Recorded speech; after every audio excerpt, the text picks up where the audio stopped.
Welcome to the show.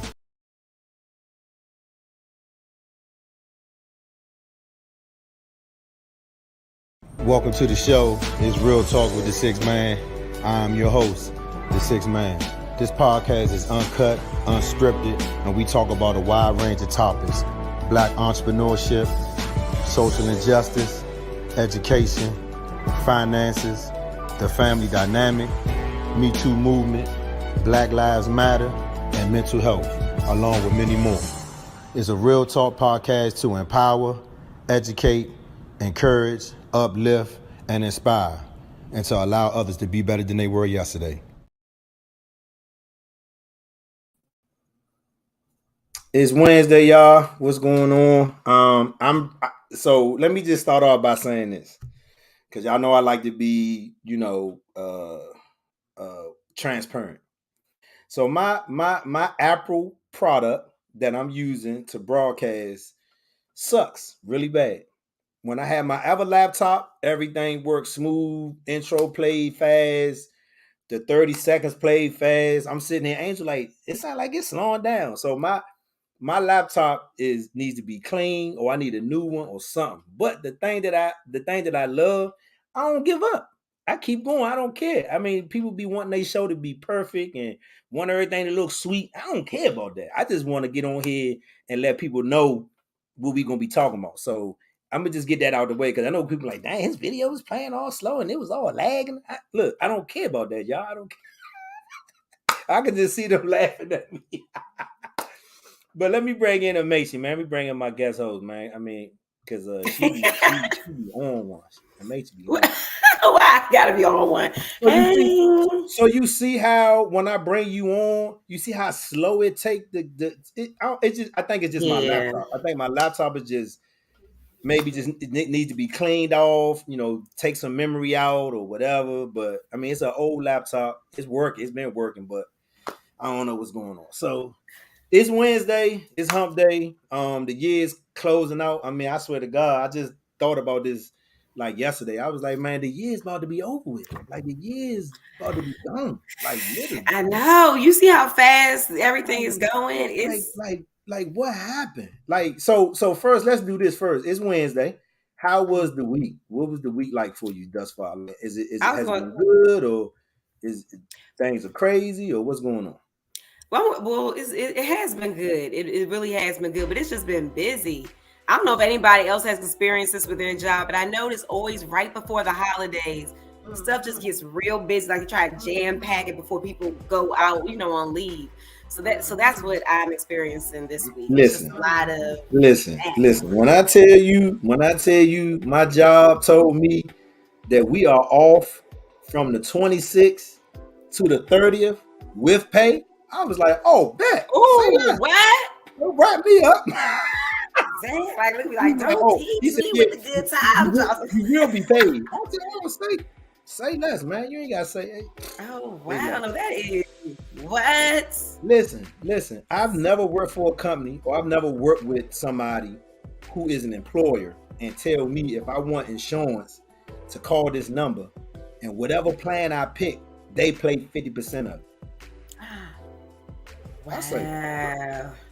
I mean, when I was talking, I was like, that was something that like really caught my. I was like, wait, so if I pick a plan and it's $160, they gonna pay $80? He like, yeah. I was like, oh man, listen, y'all doing something right. Wow. Okay. So for me, my week, I don't know. I mean, it seemed like yesterday it was just Sunday. Honestly.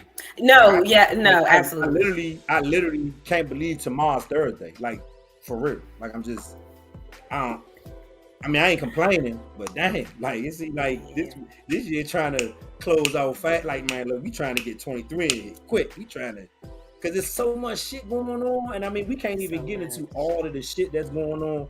But I think that what I did want to do is I have been going through something personally, and I think a lot of people in my circle, I think a lot of people who've been following me for the last 5 years kind of know, my relationship with my daughter, and don't know the full context of what I've been going through, the challenges and all of that stuff. So with that being said, I thought that it would be good to have a conversation in regards to having mommy and daddy issues, because I think a lot of people don't tie in their older family members as a segue into what they become and what they go through mentally and physically and spiritually. Because I mean, everything that we learn from home, right? We learn from our Yeah, mother we and learn father. from. Yeah, But what if yeah. we don't have what if we don't have a mother and a father? What if we don't have what if we just got a mother but she's not a good mother? Or what if we just got a father and he's not a good father? So they're gonna put some stuff in us, and then we're gonna put some stuff out. And sometimes it can affect relationships, friendships, uh your relationships with people at work. I mean, just day-to-day stuff. So I wanted to talk about it, but as again, I didn't want to talk about it just talking. I wanted to bring in, two professionals, different areas. One is a therapist, licensed, and one is a minister, right? And so it gives us the mental aspect, then it gives us the spiritual aspect. The physical is something that we deal with all the time. And I remember that when we were talking to Nadia one time, I remember Nadia was saying that it goes threefold. It's a spiritual, physical, and mental breakdown. Where physically you think you good, but mentally you know you're not. Yeah, Try to yeah, go to yeah. work, you try to smile it off, you try to, you know what I'm saying? So I just wanted to get two professionals so we can kind of have this conversation. And I wanted to broadcast later on because I want people that can't catch it tonight. I want people to be able to watch it later and kind of see if it resonates, in a system. So I'm going to share a little bit about myself tonight. I'm hoping that Macy does the same. And if our guests decide to do the same, it's all good. But I just wanted this to be a wholesome conversation. But I think it's a conversation that we touch, but we don't really talk about. So I thought that Yeah, this would yeah. be this would be perfect. So we're gonna bring in Miss Regina. Let me see if I can get everybody on here so it's not crazy. Hello. Hello, hello. What's that in the back? That's State Morgan. That's Morgan State. I went to Morgan, Howard. I'm at USC right now for my doctorate. So Damn. Look, Oh, wow. Okay. Yes. what that's called? Black Girl Magic. yes, it is. Magic. All right, let me see if I can bring Yes. in Miss Ron because I want all four of us to be on the screen. Are we good? You can hear us, Ron? Can you hear us? I can see her. Her mic is on. Can you talk? Or is she stuck? I think she's stuck. Yeah, I think she's trying. I can hear. Because I can hear her trying to talk, but it seems like it's like, I don't know. That's kind of, boy, I tell you, man, technology, man, I swear, it's just It's always something with it. Yeah. Now, so it looked like she's talking, right? But we not It's catching really blotchy. It is. It is. So I don't know if it's your internet. I don't know if it's that Joe Biden internet that they giving people in rural areas. I don't know. Not the Joe. Not the Joe Biden internet. I swear to God, man, I got so many jokes with that dude, man. I swear to God, man. Actually, I got so much to say about him, but I don't actually have Wi-Fi. I actually have Wi-Fi. That's my Wi-Fi is pretty stable. So we can hear you. It's just, I think it's just like a feedback. So maybe if you go out and come back, maybe that'll work. I don't know. Cause we can see you, but it's just delayed. Okay. It's just delayed. So maybe go out and come back in. I don't know. I don't want to take you off. I want you to stay, but we always work through these technical difficulties. But it's a lot of stuff that does happen that I think that we don't talk about. And I do think that it has a lot to do with our parents. It's a lot of people who don't have parents anymore. It's a lot of people that may have one parent. It's a lot of people who grew up with both parents or just one or whatever that case may be. And I just know that as we get older, things change. And I think that the kids that are young now, like under under 10 years old, things are different for them, right? And so the My wife, parenting can you styles hear are me? different. Yeah, we can hear you. We can hear you. It's just the video part is delayed. I don't know why. We can hear you talking like really good. So maybe take your camera off and leave your mic on. I don't know. Maybe that'll work. I'm not sure. So let me hold on. Let me see if I can. I don't want to remove. I just want to see if I can close her. I don't want to kick her from the studio. I want to edit her name. I was trying to see if she can just take the video part off and just leave the mic on. Yeah. See if you can turn your mic, your video off, K-Ron, and just leave your mic on to see if that works. Because I'm pretty sure that smile is not the smile that you're doing right now. That's the stuck smile. That smile, she's just been stuck like that. It's a good picture though. It's just stuck. It's just stuck. So I was saying that, you know, the way parents parent now it's a lot different. Like we've seen situations where we've seen these videos when the father would come and drop the kids drop the food off for the son, and then the baby mother would be like, "Oh, you only brung food for one child." Like, even though that was a skit for shits and giggles, that's a real life situation that really happens, and the kids are the ones who really get the brunt of that. And I mean, it's sad that parents, and I'm just saying parents, you know, mother and father, they sometimes tend to use the child and weaponize them as a way to getting back to the other parent, and that's something that I just don't understand. And it's a little bit of what I've been going through this last year and a half, 2 years, which is it's been real challenging. Like I think the day after I went to court and modified my visitation, I text Angel, kind of told her, you know, what was going on and everything. And I'm trying not to look at the camera because I don't want to start crying. But I told her what was going on. I told her visitation, what I got, all of that good stuff. And she sent me a text message. And when I read the text message, like I was telling Macy earlier offline, I didn't realize how this whole experience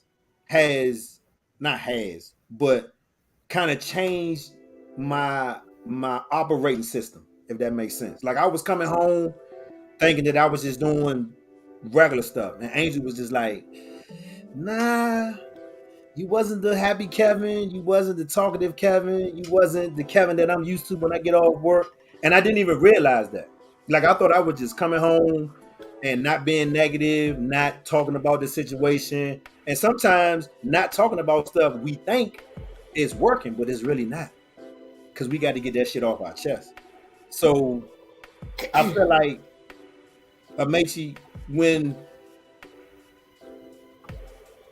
we don't have both parents in the house, right?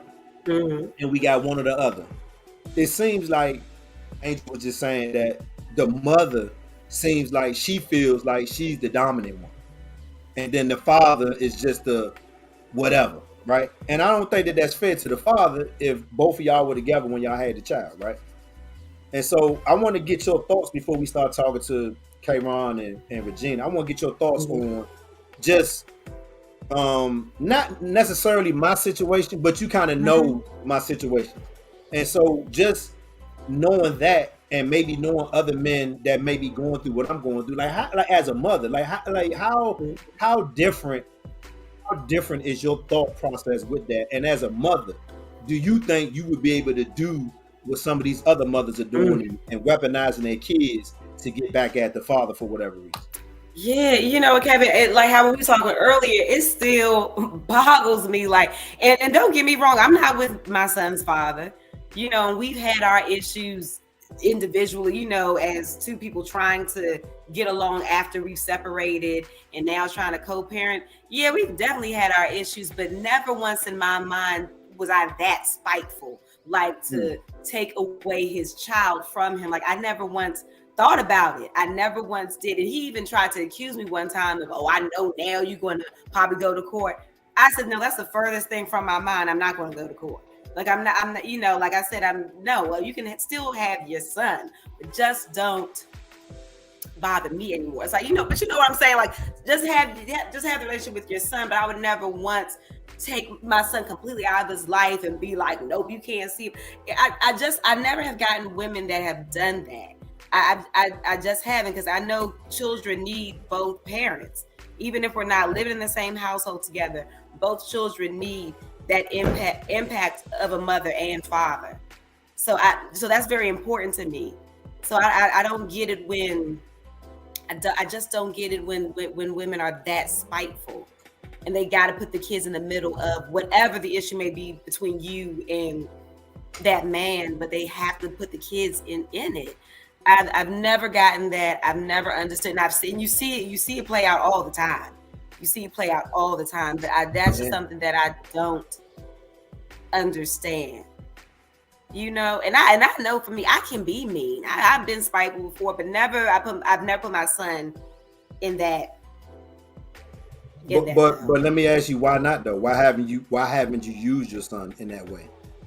Because I know how important it is to have a dad. And maybe that's where some women are not coming from. See, I grew up with my dad, and my mother and father co-parented us. Like, there was a time they were together, but then they separated. But I was always, I had a relationship with my dad. My dad raised me like how my mom raised me. He was very involved with us. So I've always known the importance of, you need a father, the fathers, and so that has always stuck in my head. So of course, when I started my own family, that was still very important. Like, he needs his dad. My son needs to, always had that freedom to flow in between me and his father. Regardless of our issues, he needs to always be comfortable. Need that balance.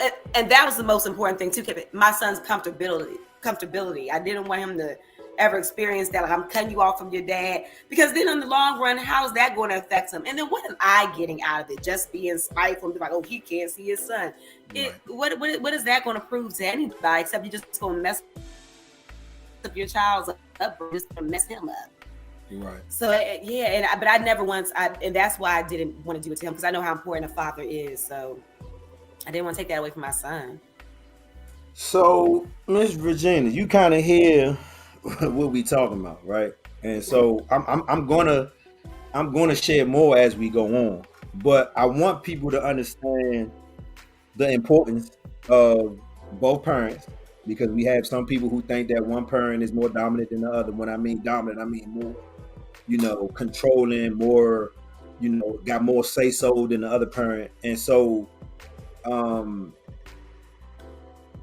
what are some things that you see that are wrong, and what are some things that impact people that change them that they don't really see? Like, I don't know if I'm saying that right. Like, so like me. So dealing with my trauma of not being able to see my daughter, like, how does that trickle down from a parent? You see what I'm saying? Because I think the bigger picture for me is, what is my baby girl thinking? What is her mind going through? How does her heart feel? And does she end up mimicking some of the things that her mother's, you know what I'm saying? Like, I'm just trying to figure out. I don't know. Your question is really loaded, in the sense that, you asked, where did it come from, right? But we have to look at the history of America. And, unfortunately, I'm going to look at the history of Black Americans. And that is, we've always been robbed of having a two-parent household in some sense, right? When you think about, our post-slave trauma, that in and of itself tells us that we've always been competing as a household or as a family unit to raise our young people so that they can be, I was going to say assimilate, but that's the truth. But, so that we can be amongst the others, right? So when so that's one element of it. But speaking of, like, what we currently see with the family unit in the Black, homes, and not all Black homes are like this, right? But what's sensationalized are the ones that, we see with the single parents and things like that. But you're also dealing with word, sensationalized. That's a mean word. when you think about social media, we only uplift like a certain piece of it because that's what brings, more likes and, things like that. But when you think about just, again, the family unit and, you know, and speaking to your specific issue, you're also dealing with a wounded person, right? And when a wounded person is, operating in that way, it's difficult for them to see the other side of it from what you guys are saying, right? Because they're only operating out of emotion. They're only operating out of, um, you know, fear. Honestly, it's just a number of things that that you may find. But you also have to get to a place where you have a level of emotional maturity. Make sure it seems like you have that level of emotional maturity. I was actually in a similar boat, where I raised my daughter pretty much, on my own. But I never bashed, her father. If anybody saw him, he would think that people would think that I was the mean one, right? So say that all the time. It's only up, till now where she's realizing, wow, mom, you did this, or dad contributed to this, and she's seeing the difference. I always tell people, honestly, only time will tell. So to your point, as it relates to your baby girl, she is probably sensing some things. She is probably not, she's probably confused, not understanding the why. But as long as you continue to show up, you have to trust that she is going to see, the work that you put in. But it's gonna be a long, tough road. But even in like relationships, like I've been talking to a lot of people, and I think when when we kind of talked about it a little, touched on it, she was kind of talking about it in a relationship, like because a lot of people bring that trauma to their relationship and might not have had a great relationship with their father, or might not have had a great relationship with their dad, and then that stuff comes in, trickles down into the relationship, and then the other partner is like, whoa, what is this? What is all this? So how does a person, like, I mean, I know the saying is easy, go get therapy. Right. It's easy to say that, but it's not as easy to actually do it. Yeah. Because one, you have to acknowledge that you do have something going on. You have to acknowledge that, and then you have to be willing to say, you know what, let me go get this fixed. And a lot of people don't do that. So I'm just trying to figure out when you get to a point when you don't do it, like it's gonna present itself at some point. So how do we avoid it presenting itself? But then how can we maturely acknowledge it and then try to deal with it so we don't bring it to another person or another relationship or at work, or bring it home to our spouse, or like I'm just well, it's crazy. Again, your questions are really loaded, but and it really just lends to honestly where you are in your emotional, your spiritual, your mental walk, right? Because anybody can say, to your point, go get therapy, but I could be looking across from a screen or at a person, and if they're still not willing to really invest in that, then it's really for naught to answer your question. Now, to go back to like, are there daddy issues or, things like that? For some, but just like with trauma, everybody is going to experience and live out their traumatic experiences differently. There is no cookie cutter way, right? We may find that, some will respond, more or less in certain areas. And so, for instance, when you think about some people who didn't grow up with their fathers, or their fathers were not in the home, that doesn't necessarily mean that that they will, respond in the same way. Because I've seen it where, kids come out fine, you know what I mean? But at the same time, that it is a true response, right? It is a true, thing that we have to, really understand and acknowledge. But the greater question is, really about what is difficult about the family unit that we can't, seem to recognize what's most important, what's our priority, right? And our priority is raising our young people so that our young people don't have to have the level of dysfunction, that we've experienced or that we've had. Yeah. Yeah. Well, I was gonna say that's very true, because I think as a parent, that's kind of like your main goal. Like I know for me, I always say like I want my son to all this. I always want to be the parent that maybe I didn't have, or maybe what my parents were kind of lacking. I'm now trying to. I'm not trying to put a lot of pressure on myself. I'm not, but it's just I think but I think in your head you're like, okay, I want to kind of have. I just want to do things better this time. So as you should, right? Because every generation wants to get better. Wants to get better. But you have to acknowledge that, because some people. I was just telling my coworker today that the definition of insanity is doing something over and over again the same way, expecting a different result. So some people do the same stuff as they go from one relationship to the next and some of the issues that you have personally, just for yourself, not the person that you coming into the relationship with, but you got some stuff from your last relationship that you need to work on now before you start this one. But you start that one anyway because emotionally it feels right, and you got a companion, and then let's not talk about sex. So all of that stuff kind of, gets in the way of your main thinking, and it's just like it. I don't know. I can't. That needs to be uplifted is that people are afraid to do things that they don't understand.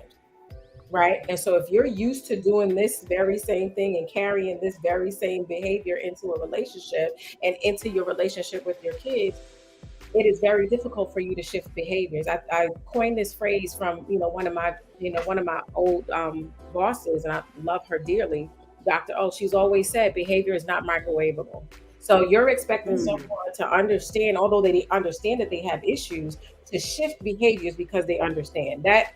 It doesn't mix that way, right? So think about all of the little behaviors that you bring to the table every day, or when you're at work.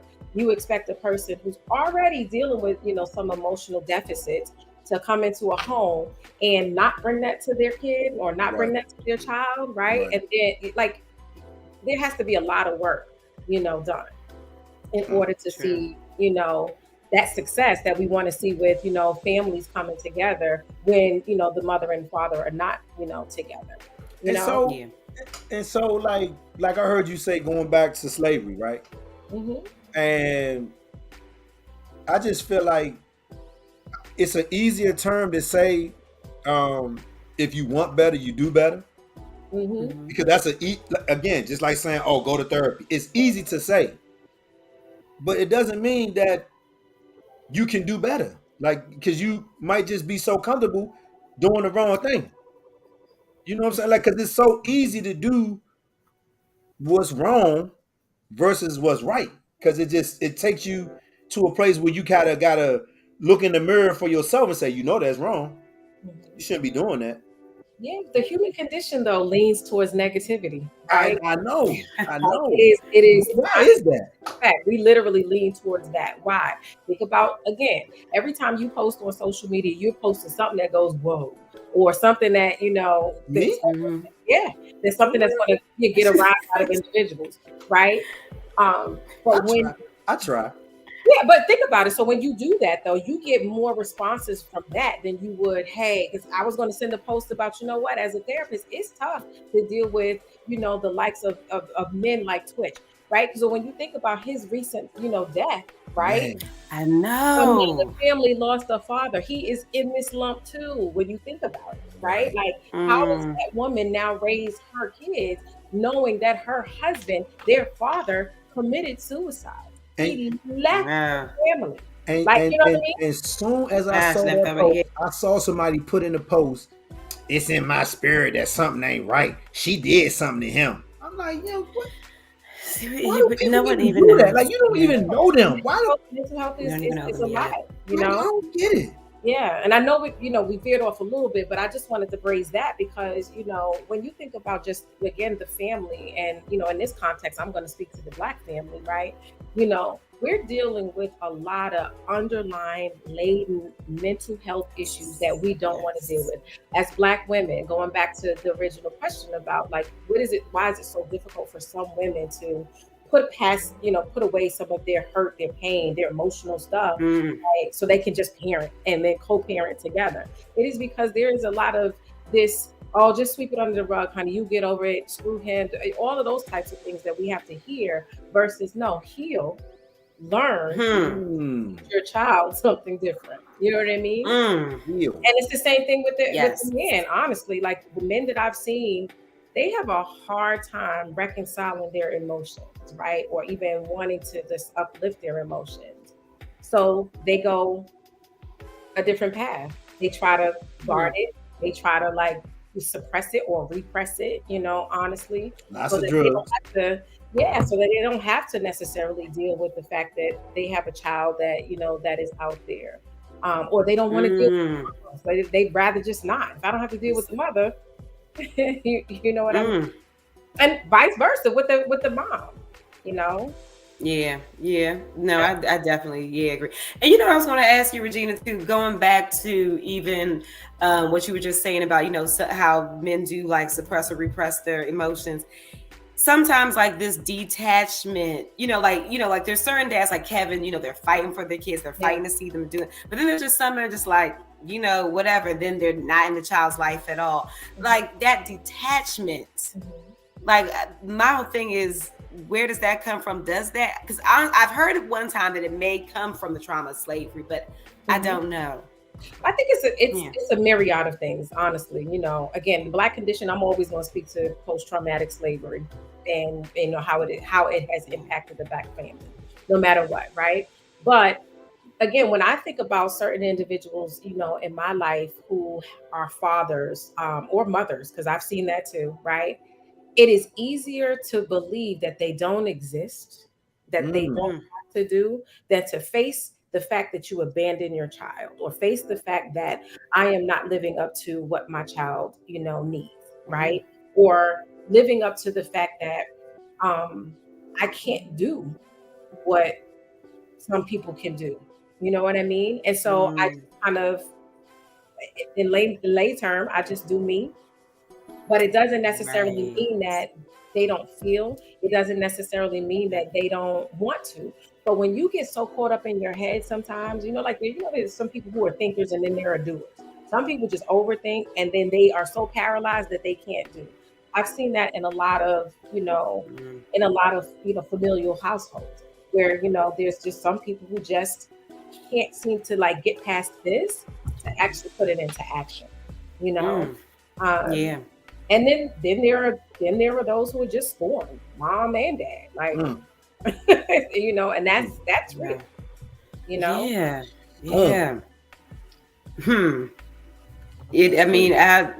But I believe that's the case because you do that's something that I've always wondered about, like, you know, just some people just like, oh yeah, well I don't know my dad, or you know, or you hear, you know, people say like, oh yeah, well I never, you know, he's not involved in my child's life at all. And you're like, wow, where is this coming from?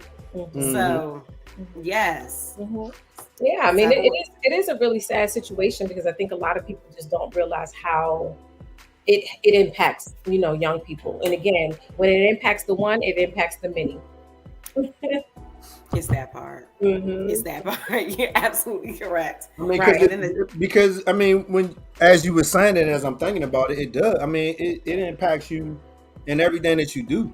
And like I was saying, the example with Angel sending me the text message, and as you read it, you like, damn, I was like that, and because you don't know.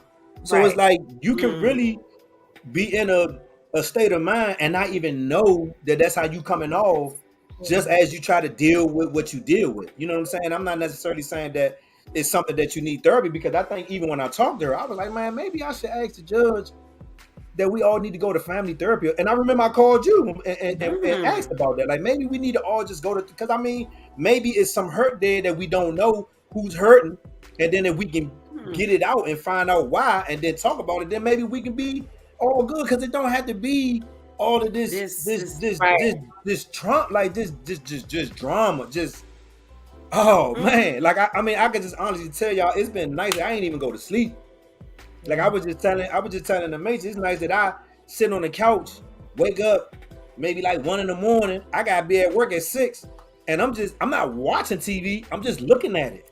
Yeah. And just sitting there. I'm just like, what the fuck? And some of the thoughts that go through your head, of course, all of them not good, but it's just like, you don't.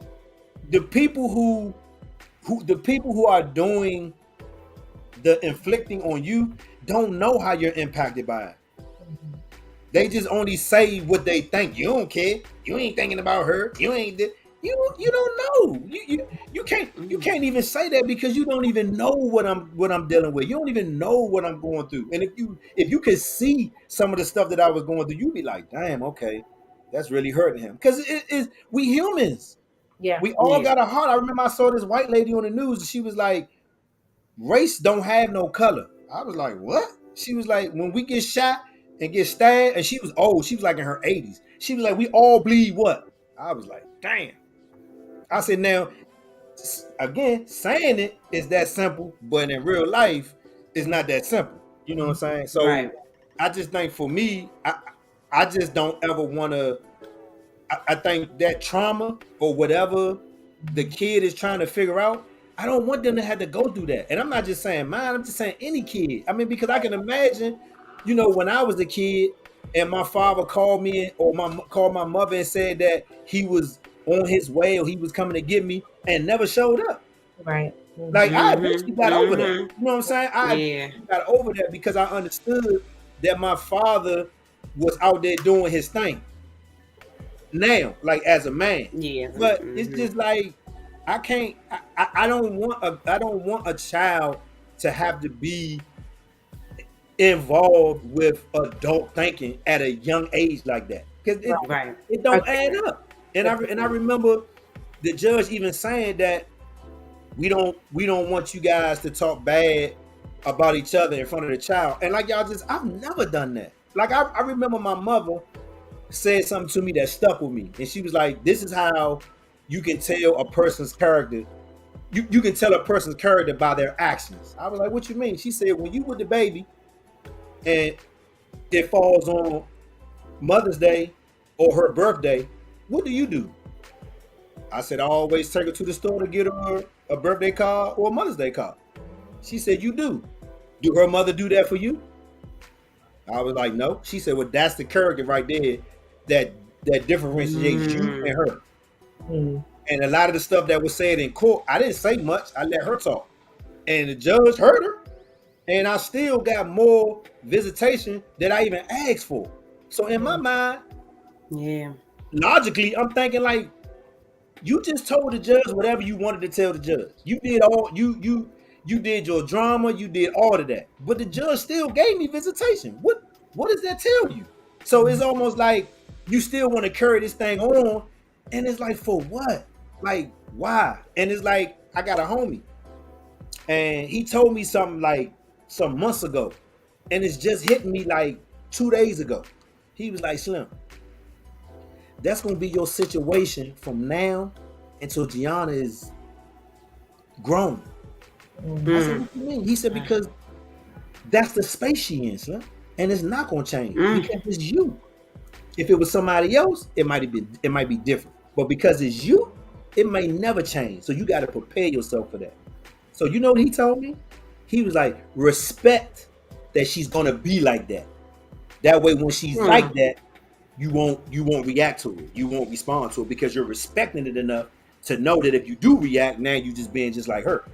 So I stepped back.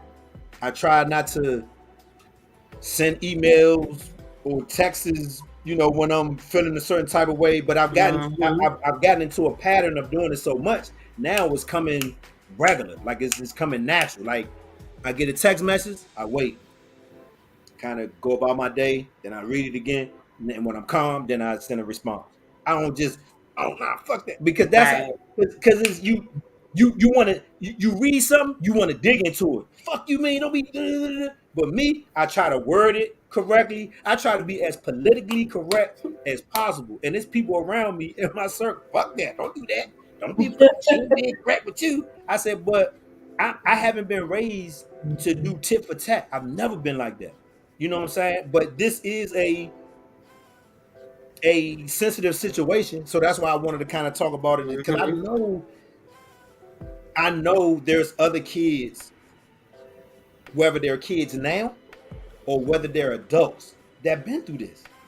Mm, I You know mean, what I'm saying? so many. again, I just think it is all in how people co-parent, to your point. You know what I mean? But then even when you're not co-parenting, let's say, in your situation, the only thing that, I would really suggest to you, not the only, but one of the things that I would suggest to you is for you to really just like instill how much love you have for Gianna, so that when she sees you, she feels it.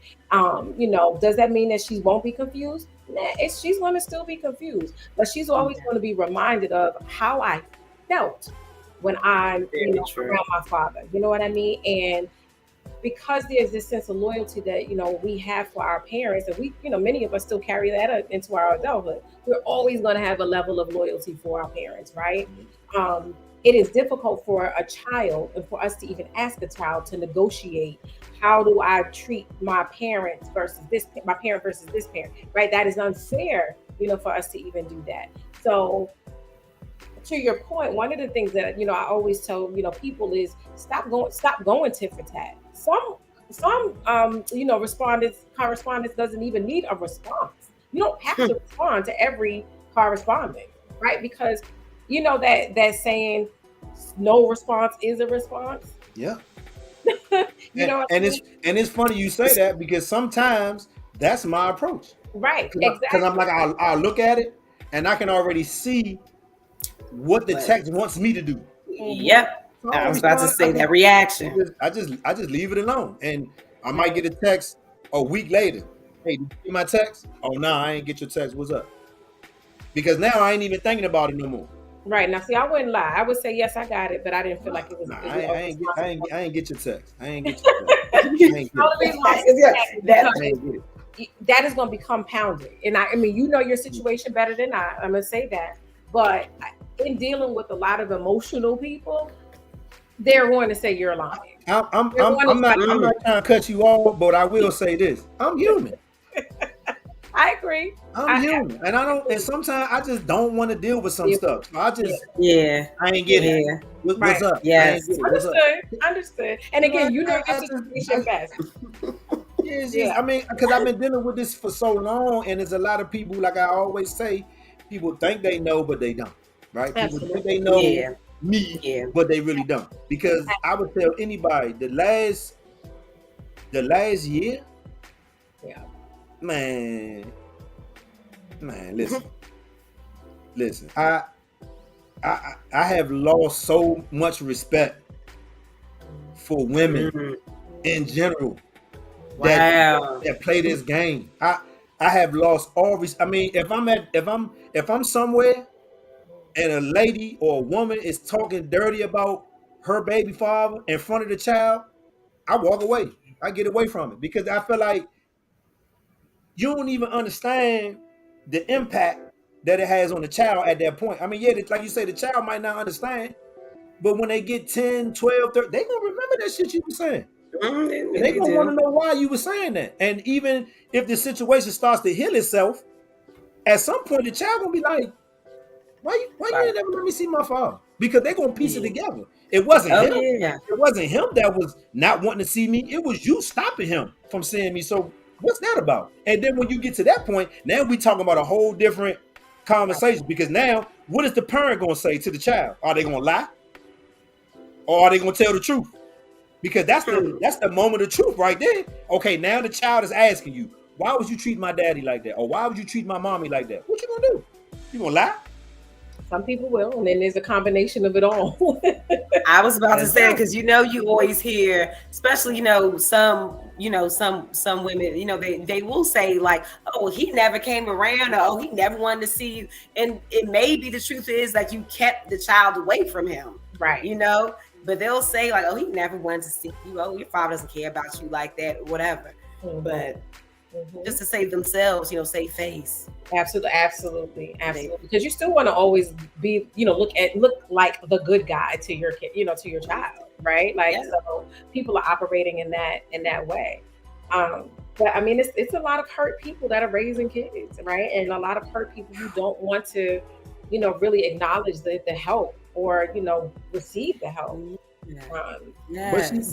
But she said something that's still throwing me off though. That's why I say that's why I say it's a lot. And I mean we're gonna get even deeper into this conversation later on, because I got another father that want to kind of chime in. I got two lawyers that I want to talk to about, because I want to get to a point where why is this okay? Like, why is this legally okay to do? Like, why is the system family court, why aren't they updating how they go about co-parenting situations? Because it's like the reason why fathers don't go to court is because they feel like they're going to lose off the break. That's why a lot of fathers don't go to court. And so for some of the posts that I may put up, some of the conversations that I may have, I'm always going to encourage men, because I'm going through it now, champ. So you can't really tell me, oh, I ain't going to court. Well, if you don't, you stupid, because you never going to see your child. That's just, I can't dumb it. I can't dumb it down no more to tell you that if you don't fight for your child, you won't see him.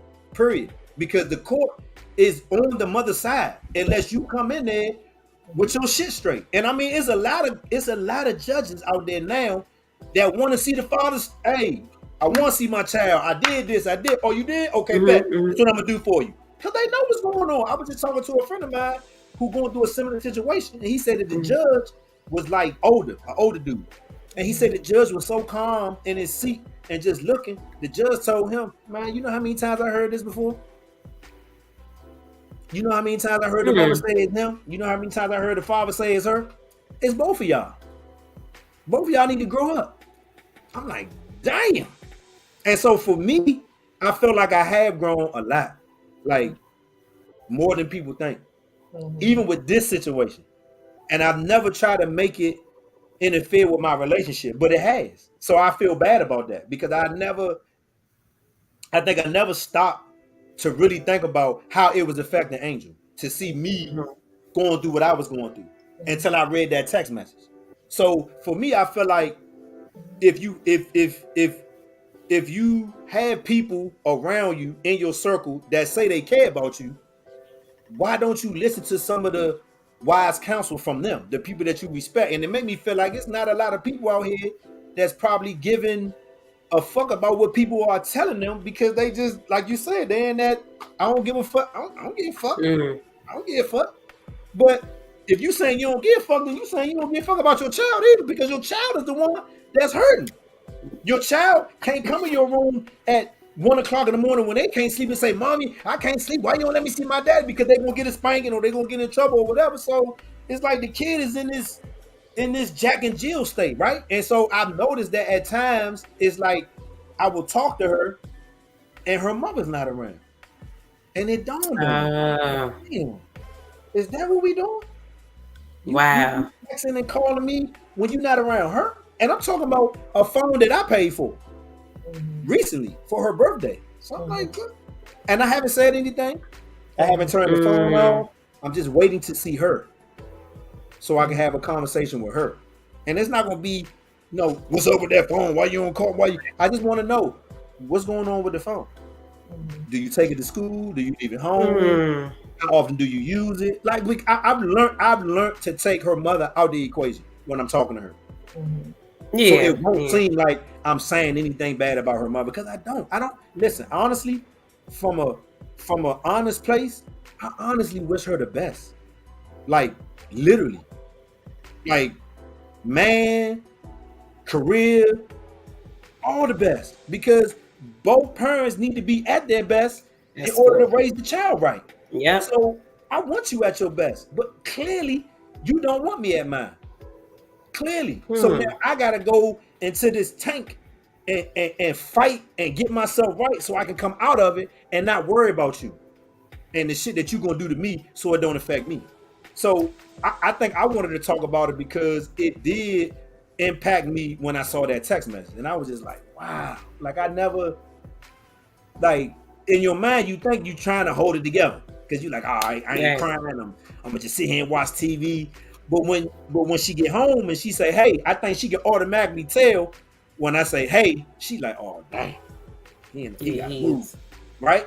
But I not thinking about it. I mean, on the outside looking in now, I'm like, damn, I never, you know what I'm saying? And I don't want to. I don't. That's not what I want to be. I don't want to be that. I don't want my partner to be I like. was saying before, where men, a lot of men, I'm not going to say most, but a lot of men are taught to not articulate their feelings, not share their feelings. They're taught to shoulder whatever it is that they are experiencing, right, so that they can look strong for their partner. So you're only doing, just like I said, what you're taught to do or what you know to do, and behavior is not microwavable. It had to take in a place to receive her text message, because you know how many people will be like, it's not your business. I've heard that a lot of times from men and women. It's not your business. So thank you for sharing. Right. But I got this. But I got this. And but so, you really don't got it though. But again, you're also speaking from a rational, emotionally mature. I digress.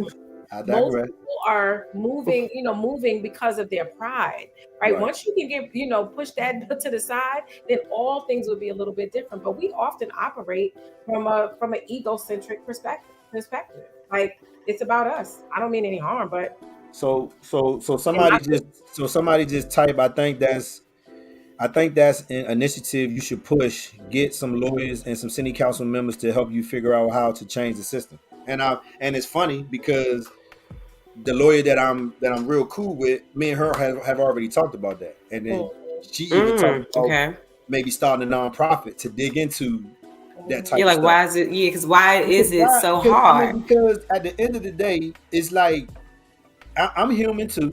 I got feelings too. So it's not like the hurt that you feel, I don't feel. It's just different. Your hurt is based off whatever trauma you got going on. My hurt is the hurt from not being able to be with the child. You know what I'm saying? So it's just like our hurts aren't the same. And so if you sitting here saying that I don't care, how can you say that? Because I moved? Well, I'm going to challenge that. Hurt is hurt is hurt. It's hurt. We respond differently based on the way that we're taught, right? But hurt, yes.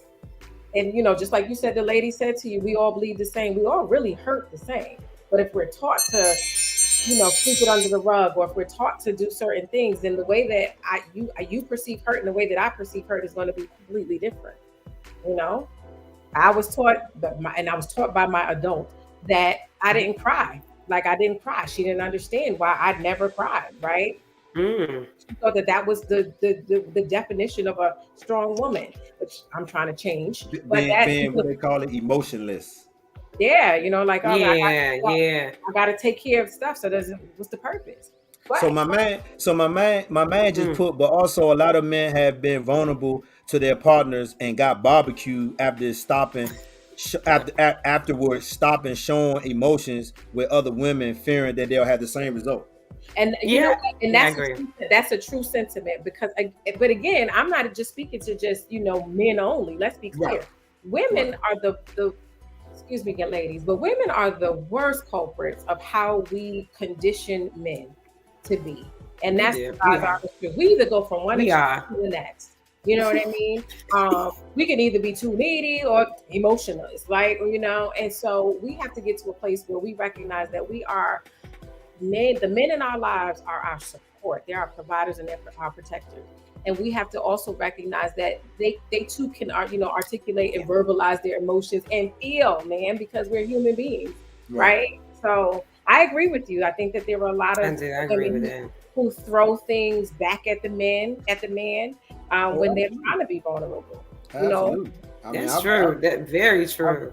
I've done it on many occasions, and I think with Angel explaining to her why, it was easier for me to kind of open up to her, because I automatically felt like she wouldn't do that to me. Right. Yeah. You know what I'm saying? Like people try to make relationships out to be harder than what they seem, because I feel like an old saying is go with your gut. I hear people all the time saying that now. You gotta go with your gut. If your gut telling you it ain't right, don't do it. So if your gut telling you it ain't right, why are you still doing it? You know what I'm saying? So for me, it just was a little easier because, like I was explaining to a homie, I was like, me and her were married, and we both got a divorce. So a lot of our conversations, well, I'm sorry, a lot of our talks were just conversations. It wasn't a Q&A. Stuff just came up as we talked. Yeah, I didn't do this. This happened to me, and I did. Oh yeah, and that happened to me too, and I did it. So it was just a conversation. So it just seemed like it was just natural. So to tell her some of the stuff that I've been through, in retrospect, she would in return give me the same respect and give me, oh yeah, well I've been through that, and I did this happened to me, and now we like, damn, so your ex-husband and my ex-wife, they cousins for real.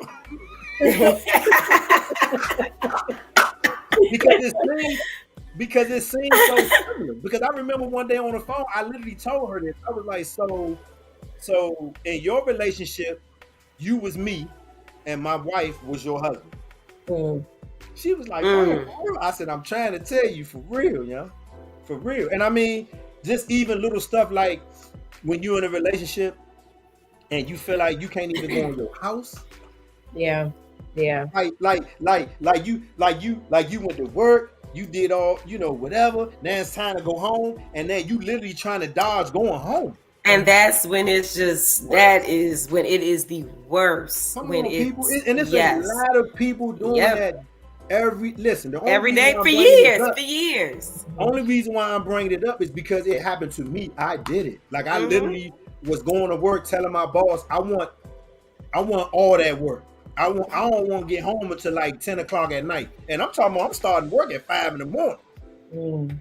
Nigga, I need all that overtime. And I mean, I would literally go to the bar and spend unnecessary money just to be somewhere until I know this person is asleep. That ain't how you supposed to live, yo. Yeah. And then when I start dialing back and just kind of talking to my mother, grandmother, homies, it's just like this ain't right. And again, I hate when people say when you in love, it blinds a lot of stuff. That might be true, but love don't blindly stop what you feel when somebody doing something to you. You feel it. Can I be correct to say that? Like even though you're in love with this person, when they hurt you, you felt it. You might not have said anything, you might not have reacted, but you felt that shit. So when you feel it, why not say something? But it's one of those things for a long time. Because I didn't want to argue. I didn't want to go back and forth, right? And I remember a counselor telling me, well, you do not seem like the type of man who would let somebody just blatantly disrespect you. So I'm about to tell you something that I want you to ponder on it for a while, because I know you're not going to get it immediately. And she was right, because when she said it, I got pissed. And I shut down. She was like, Kevin, we got 40 minutes. If you're going to sit here quiet, fine with me. I was pissed. She said, you created that toxic energy. Fuck you mean? I went off. She said, let me break it down. She said, you just told me it was times that if y'all were arguing, or if it was an argument, you didn't want to argue. So you let her say whatever. So she said, can you imagine month after month after month after month, you not saying nothing? You created that trauma. Because now she feels like that's the way she need to talk to you, because you don't say nothing. Man, it took me like 2 months, and when I got it, I was like, holy shit. And it's almost like if we don't get the professional help that we honestly need, we won't be able to break down barriers. We won't be able to understand some of the stuff that we're doing, because a lot of it, we're doing it. I mean, we want to blame our mate, we want to blame other people, but we're doing it to ourselves. So that's what I want people to know as well. I mean, yeah, the trauma and the co-parenting and the generations of slavery and just so much shit that we going through. It's almost like, why not wipe the slate clean and just get back to loving each other, respecting each other? Because that's where I'm at now. Like, I'm literally at the point when I see negative posts or comments on Facebook, I get off Facebook. it's just so stupid to me, man. It's draining. Actually, it's just so dumb. Like, and then people lock into it and be like, "Oh yeah, woo." I just be like, you know what? I'm done. I ain't fucking with it. If somebody inboxed me like 2 weeks ago, and was like, "Damn, son, I see you don't really be on the joint no more." I was like, I can't, dog. I gotta give myself some balance because it's just so much negativity floating in this air. It's crazy. I mean, it is. To see that comment about Twitch, I was just like, and you know what she said? Oh, that's a white lady. She probably did something to him. Wow.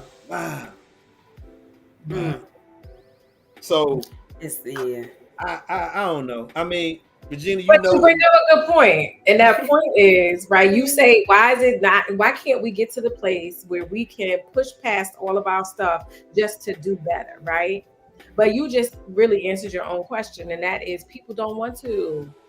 Like they don't want to. Like they don't want to, right? So why wouldn't you want better for yourself? That's the part. I'm going to say this is twofold, and I wish the other person was here, right? And that is, I look at things from a spiritual lens, and I also look at things from a mental health lens, right? And we are in a time where there's a lot of spiritual things that's happening, right? Whether you believe in God, whether you believe in whatever, there are a lot of spiritual things that's happening in this world, and so people begin to attach to what is dominant at that time. You know what I mean? So it's almost like I used to love Gucci. Gucci was my favorite designer, right? I tell somebody else that Gucci is the best thing ever, somebody is going to get a Gucci bag, right? Or they're going to get some Gucci, something. So you keep going through that cycle. People are going to attach to what they believe is right. Because a lot of times people don't want to stand on an island alone. It doesn't feel good. Nah. So when you say things like, or you challenge other people, you technically are on that island alone, because what happens, Kevin, most people don't agree with you. They are complicit in what other people are doing, right? But they very well may believe what he's saying. You know what I mean? Or most of us are saying. But it's not easy to stand on the island alone. Ooh, so my man Tony Man just said something great again. That's why I love when he on here. So he said, that's hard to do, K-Dog, because most folks walking around here not even loving their selves. So how do you expect them to love us? It's that. But that's and I know why I've been going through my just spiritual transformation. It's really hard to start looking inward. I want to feel like that's like one of the hardest things to do, and then to really go deep and start loving yourself, and then to have self-awareness of yourself. Like that takes a lot, and a lot of people it's easier. I want to say, it's sad to say, but it's easier not to love yourself. It's easier to just fill yourself with all that negativity and all that, rather than really going deep. Because the journey of loving yourself, like you can say all day, every day, like, oh, I love myself, I love this, I love that. But I think the journey of really loving yourself is to do the healing. And that's what nobody wants to do, because that's the work that needs to be done. The healing needs to be done. But for people, that's a lot of work for them to look in that mirror and really go deep in, to really go in, well, why do I treat people like this? Why do I thrive off of negative posts on Facebook? Why do nobody, it seems like, wants to ask themselves those questions. Well, I think you bring up a good point. And the point is, it is hard to look in the mirror, because when you look in that mirror, you're going to see all of the ugly that you don't want to embrace. You don't want to acknowledge that what that person said about you is actually true. Because then that means you will have to do the work. That means that you do have to figure out, I always say this to my clients. I always ask them to do the first 3 sessions, somewhere within the first 3 sessions. What were the messages that you received growing up? Everybody sits, right?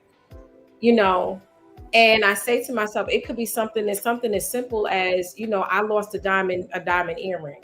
How did my parents respond when I lost that diamond earring at 4? A true client experience, right? They could take that so many different ways as they, get older, right? It means that I have to do this for my mom because if not, my mom is going to do this, or it turns into being a people pleaser, right? And I have to make sure that my dad doesn't, doesn't see me do this because he called me a whore because of how he experienced, certain things, right?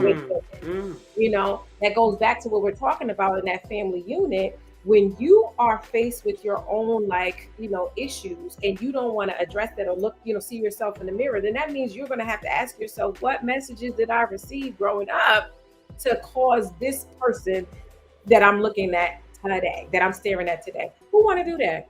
Right. Isn't it easy just to get up? I wanted to. I wanted to because just for the simple fact that my folks didn't raise me the way I was responding to stuff. They didn't raise me like that. And I knew something was off. I mean, it got to the point where I looked in the mirror at myself and I could see that I was being manipulated into believing that everything that was bad going on around me was my fault. Because I started believing it. I started believing like, damn, this is my fault. Well, somewhere along the line, there was a message. Damn, and it didn't have to be from a parent. I want to be very clear. But it was a message that you received that this is how I have have to function. Somebody said, somewhere. Yeah. Healing, it is ugly. It might be ugly, but it's necessary because I know it is so. I mean, going to counseling for me, like I tell people, I was going for a specific reason, but then when I get there, I'm at 4th grade. See, you see that? That's kind of where I started, like 4th, 5th grade versus 35, 40. Like, nah, she like, nah. Tell me about elementary school. You gotta go back. Yeah, tell me about that. Yeah. And now as I'm talking, I'm okay. Yeah, so back in the day, me and my brother, we wasn't so what I'm saying. Then me and my mother, we got, and then me and my father, and I'm just kind of building it up now. And it's just like when you get in the car and you drive and you start to think to yourself like, damn, I ain't really never get a lot of this shit off my chest, but I'm okay. So now I'm like, okay, I got to keep coming down because shit starting to make sense because I don't need to be reacting like that. I mean, listen, y'all, it got to the point where, and I ain't lying, I'm not lying. It got to the point one night I was arguing with this individual so much that I almost passed out. Oh, my heart started beating so fast and my knee went out and I hit the floor and I looked up at her. I was like, yeah. It ain't even feel like I've never felt a heart attack, but it felt like somebody had a hammer and it was just in my chest. I was like, what the fuck is that? And I was getting dizzy. I was like, oh nah, this is not cool. This is not cool. I knew at that moment something ain't right. And I mean, when you say toxic and been as though I've been in a toxic physical, mental, domestic violence type situation, I was like, yeah, I can't do this. And I remember my grandmother, God rest her soul. I remember my grandmother told me, she was like, well, she asked me a question. She was like, where's my grandson? And I start crying. I was like, Grandma, what you mean? I'm right here. She was like, no, baby. Where the jokes? Where the laughter? Where's this at? I'm like, what you mean? She was like, baby, don't let nobody change who you are. Because I don't see you right now. I was like, oh. Wow. What? And I mean, my grandmother don't live with us. She don't, I mean, she probably hears stuff from my mother, but she don't know what's going on. And for her to say that to me, I'm just like, whoa. Yeah, you lost your crazy. That and so when your elders of your family can hit you with some shit like that, you need to go fix that. You need to go, because my grandmother was like, when you come in, you know what I'm expecting? I'm expecting to laugh as soon as you walk in the door. The last couple times you came in, I have not laughed since you came in. And I don't like that. I was like, damn, I had to think about that. So I just felt like that we do carry that trauma, right? And people around us do see it, but how many of them are in the right frame of mind to tell us that? Because there's a lot of people that's around us, and we may say something, and they don't tell us go to therapy. They don't tell us you need to do it this way. You know what they say? Man, fuck that shit. Hit this J. Man, fuck that shit. Drink this drink. That's what we do. That's what I mean. It was a skit on Instagram, and the dude was like, "Man, I just fucked my car." The dude was like, "Man, hit this J." He was like, "Man, I just lost my job." Nigga was like, "Man, yeah, hit this J." And it was a funny skit, but that's what we do. But that's what reality we do to suppress the bullshit. And I'm just like, I'm not saying if it wasn't for my grandmother, but it was profound that my grandmother told me that. Because it's coming from somebody that raised me, somebody that I respect, somebody that's always had my back, somebody that's always supported me, like somebody that's been a right hand to me. I'm not going to look at her and be like, "Oh, she don't know what she's." That's my grandmother. She knows me probably better than everybody else in the world. So I got to take that for his work. And so that's why counseling and yeah, man, navigating that counseling thing wasn't easy. Like I'm telling everybody, it wasn't easy because the first maybe like 2 or 3 sessions, I was just like this. So what we gonna talk about? I was like, I don't know, you tell me. And I think I went in there with the wrong attitude. I think thinking back to it now, it was kind of my fault in the beginning because I didn't want to be there. I felt like something was wrong with me, right? Because something was wrong with me. But I think all of that made me feel a certain type of way. So when I got there, I was kind of being reluctant to open up. And she ain't care. She sat right at her desk. And for that hour, when the time was up, she was like, "Okay, I'll see you next week." I got pissed one day. I was like, we ain't even talked about nothing. She was like, "No, you haven't talked about nothing. I'm here to listen." I said, "Man, I just paid for you to just look at me for an hour." She was like, "Yep, and I'll see you next week." It's a bitch. So it got to a point where I kind of just started talking. I mean, I remember one day I got there and something was on my heart. It wasn't old, but it was just something. So we talked about it. But then she was like, "Okay, but take me back to the beginning." I was like, "Well, damn, how far you want me to go back?" "As far as you can remember." And then I just started telling her, stuff that I remember. Childhood, riding my bike, getting beat up. I mean, just everything. And so it just feels like people think therapy is just, oh, right now. Fix me at right now. Nah, bruh. It ain't fix me at right now. You know how far you came to where you at now? So now you got to go in reverse. Ain't no come in and sit down and, oh, let's fix this. That's not going to happen. It's not going to happen. You got to do some, like Nadia said, healing is ugly. And she is right. That shit is not easy. But when I got involved, when I saw the positive impact from it, it was like it's a no-brainer. If something going on with me, I gotta go talk to somebody. Like Regina, like not saying a patient, but I've called you on a few occasions just to make sure I wasn't tripping. And you was like, maybe suggest do this, maybe get a book, maybe get this book, maybe read just suggestions. And I'm like, but it's just like for some people, they don't get that. Yeah. They don't have no hit this J, drink this drink. That's all they got. Or another trauma response is you'll be all right. Pray about it. All the time. That's yes. And I don't mean any harm. Yep. Prayer works. But when you try to like mask that with and then you don't do anything about it, then that goes out the window. But we definitely have a lot of trauma responses that we say to people. And particularly when we're dealing with, raising kids. And we teach our kids that as well. Okay, so Nadia said it's a lot of hurt, broken children in adult bodies. Unfortunately, we would rather live in it than heal through it. Breaking trauma is hard work. Yeah, Nadia, that's actually a really great thing to say. And again, your trauma starts. Your response starts where your trauma began. You know what I mean? So if I had a traumatic experience at 6 or 16, that's where I'm stuck. If I haven't, done the work. Yes. Yep. And it's funny you say that because I remember we had a room one night and one of our group members shared something with us, and it was a tragic situation between his mother and his father. And I remember Nadia started telling him, he was like, yeah, I still go to work. She said, yeah, she said, but you're 40 years old.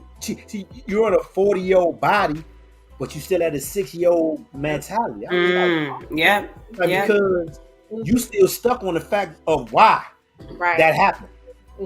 And you never got closure. So there's no way you can be able to fix that until you go back to that 6-year-old boy. Exactly. Yeah.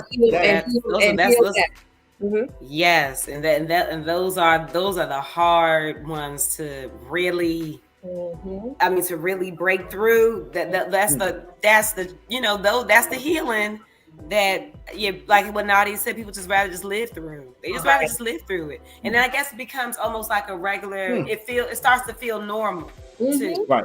Just going through and just going through. It just starts to feel normal. Like, well, like, oh, this is it. This is my life. This is how it.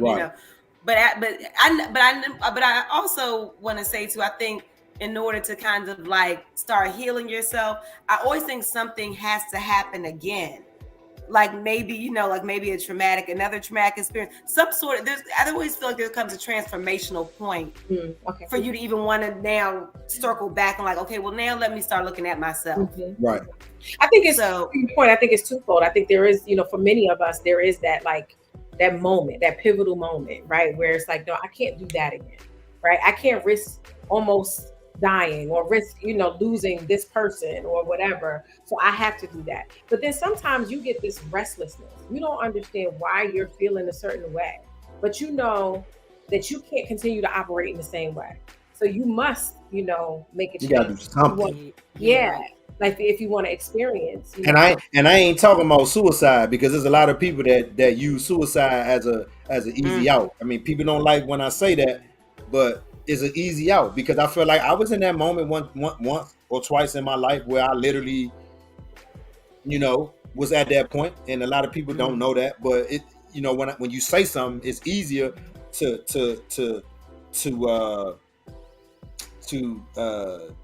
be negative towards you because you don't know my experience. Like I remember one time I talked about the Me Too movement and how not just women but just victims of sexual violence shouldn't wait to tell somebody. Oh man, I was on live. I mean, these women told me a new asshole. Told me I ain't know what I was talking about. You a man, you don't know how I feel. And when I was on live with like 400 people on there, I said, well, I see this comment, and let me just say something to this comment. I said, when I was 11 years old, I was sexually molested. The whole live went quiet because you don't know the people that you're talking to. Meaning you don't know their experience. You don't know why they said what they said. So ask them so they can tell you what they've been through. So that's what I mean, I know people that's been sexually mistreated and never told anybody. And still have relationships, be sexual with partners. I remember one time this dude told me his girlfriend was in the bed. He worked late nights. He would get home like after 12 o'clock. He got in the bed with his girlfriend one night and she tried to stab him. Because she thought she was having a dream that she was getting raped. I was like, damn, Slim. He said, I turned all the lights on and me and her start having a talk right then and there. Yeah, I was like, damn. So I mean, that thing is heavy, man. And I mean, I don't like to get too caught up on the spiritual element, and that's why I wish Miss K. Ron could have came in, because she breaks the spiritual part down with the world part and bring them together so it can be like a spiritual book for dummies, like they say accounting for dummies. And that's why I love K-Ron, because she's from Southeast. She from she knows what's good, but she also knows God, and she knows the spiritual bounds of God. And it's almost like when I listen to her, it's not like this. Yeah. She just real and relatable with me. And as she's been with me, Miss K-Ron been with me since my divorce. You know what I'm saying? And when I was going to First Baptist, and I met her, it was just like put my number in your phone. I was like, okay. Mm-hmm. I mean, this wasn't my mentor. This was my Right. ex's mentor. And she like, nah, put my number in your phone. Oh, okay. I put okay. And we've been bonding ever since. And this is 2011, 2012. That's damn near a decade already. Yeah. So I've been really truly blessed to have certain people in my corner, certain people that I can use as a resource. I mean, I really am. I mean, I'm not even gonna lie no more. Like if and when I decide to write this book, people not gonna be able to believe some of the shit that's in this book. Because when you don't have the right parenting, when you don't have, and I'm not saying right parenting like my folks, treated me or raised me the wrong way, but I'm just saying if their parents didn't raise them the right way, then it just continued. That's all I'm saying. And so what I'm saying is a lot of the stuff that I had to endure, I was telling Angel a couple weeks ago, like when I was living in Laurel, Maryland, I was around white people, white kids and black kids, but they wasn't like kids from Southeast. We went to go play basketball or run in the woods and play tag, and like we did a lot of regular shit. When my mother moved us back to Southeast, no sir. You go to school the first day and you fresh. Oh, niggas don't like that. All the girls in your face. Oh, nah, we gotta fuck this nigga up. We gotta do something with this nigga. He coming this joint all fresh, all pretty and shit. We gotta do. So I did get bullied. You know what I'm saying? I mean, if you don't have the ability to get the person off of you, what can you do? So I decided to do something that I shouldn't have never did. But like I tell anybody, that day I bought that gun, it changed my life forever. It completely, in my mind, my thought process was, ain't nobody ever gonna do shit to me ever again.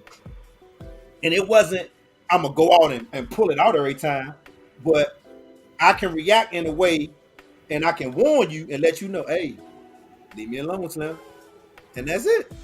And I ain't never really had to do nothing with the gun, but I always carried the gun. Elementary, junior high, high school, college, now. And we talking about decades. That's something that I've never broke, but now I'm licensed to carry, so now it's a little bit, easier to do so. But back in the day, shit, I had a gun on me all the time.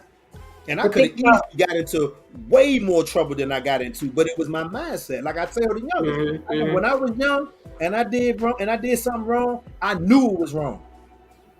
I knew what I was doing was wrong. What y'all doing, y'all don't think it's wrong. It's a difference because y'all think that it's TV and Instagram and that's what we supposed to be doing. No, nigga, that ain't what we supposed to be. Hearing what you're saying though, then you're going to ask an unwell person or an unhealthy person to be a great parent. That's true. I mean, again, it goes back to what you're, like you asked. I mean, but the reason why I say that is because some people were born with both parents and see life way different than a person that only had one parent. This is true, but some people can have two parents in the household and still see life the same. I was ready to say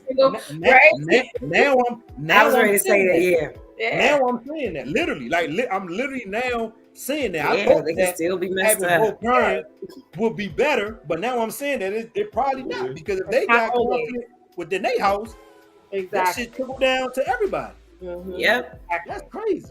Exactly. So I mean, for me, it wasn't like a big topic or something that I felt like everybody needed to hear. I think for me mainly, I just wanted to be able to get the thought process off my chest and just let people know that yes, it's a lot of us that's going through a lot. 2021.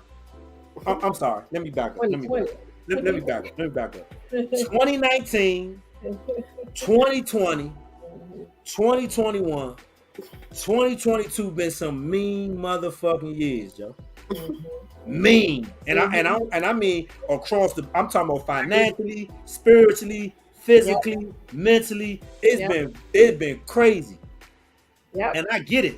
But I feel like at some point, like you said, we all gotta go and look in that mirror and do that work, man. Because if not, we on that hamster wheel and we know what that shit do. It just keeps spinning. No matter what the obstacle, you just like, oh fuck it, I'm gonna just keep running. Nah. At some point you gotta get off that wheel, Slim, and figure out why you on that wheel. Yeah. And somebody put you on that wheel to see how stupid you was, to see if you was gonna keep running into the same shit. And that's how I feel like. I feel like there's a lot of motherfuckers on a hamster wheel just running into that brick wall. Every just boom, and just like they ain't thought about, oh no, I'm gonna just keep running. Nah, man. Nah. So I mean, I ain't trying to preach. I ain't trying to act like I'm holier than thou. I ain't trying to act like I'm better than nobody. All I'm saying is I've been through a lot of shit, and I'm happy that I survived that shit. Like literally. Like I'm happy that I survived the streets. Absolutely. I'm happy that I survived selling drugs. I'm happy that I survived some of the shit that I put myself in, and I learned from it. But it's like a lot of people now at 40 years old starting to make mistakes that they never would make. And why is that? Because shit is so fucked up out here. Yeah. And don't nobody want to talk about their feelings. And like I was telling Daryl, a friend of mine, Daryl, had posted Twitch dying, and me and him, start talking in the comments. And one of the things that I said was, I noticed people on my friends list all the time posting stuff, and I just look at it and read it, and I might know them, and I might just sit back in my chair and go like this: why are you posting that on social media? You want sympathy from people? You want people to be like, oh, I'm praying for you. Oh my God, I'm sorry that happened for you. Yes. And after you do that, then what? Then what? What happens after that? You gonna post something again tomorrow? So somebody can be like, oh my God, I'm so sorry for you. I ain't doing that no more. And I don't have the complacency to act like I don't see what the fuck you doing. Right.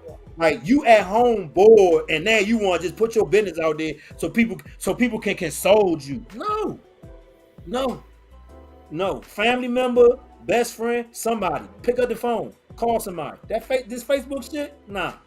That shouldn't be your therapy. It's just social media that's how people are. It should not be your therapy, Joe.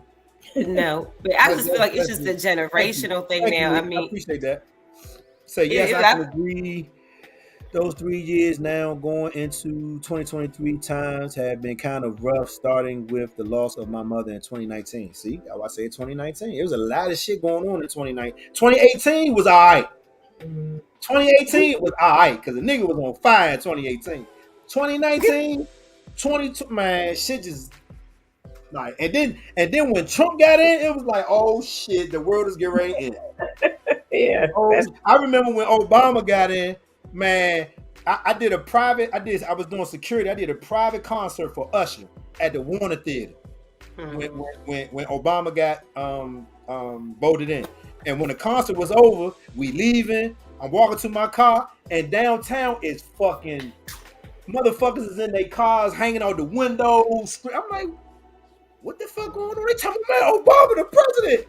I'm like, what? Shit. We was so happy. But why were we happy?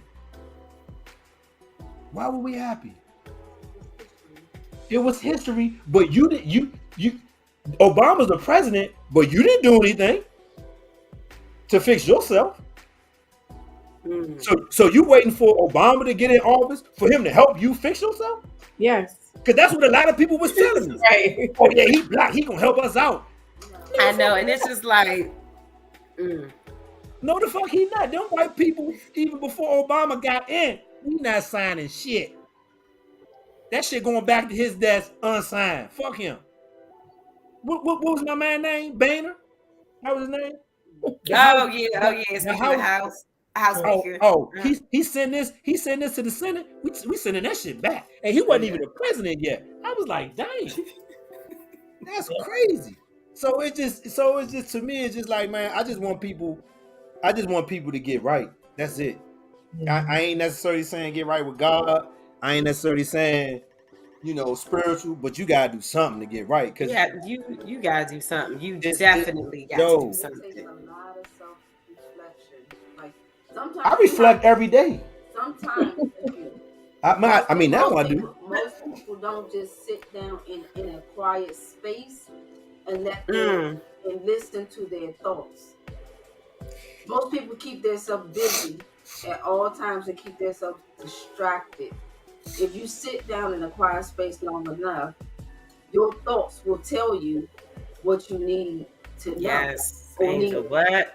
something like that. You're gonna start having some flashbacks, some self-reflections, some questions to yourself, like what are we about to do now? Or I remember when this happened, and damn, I do that.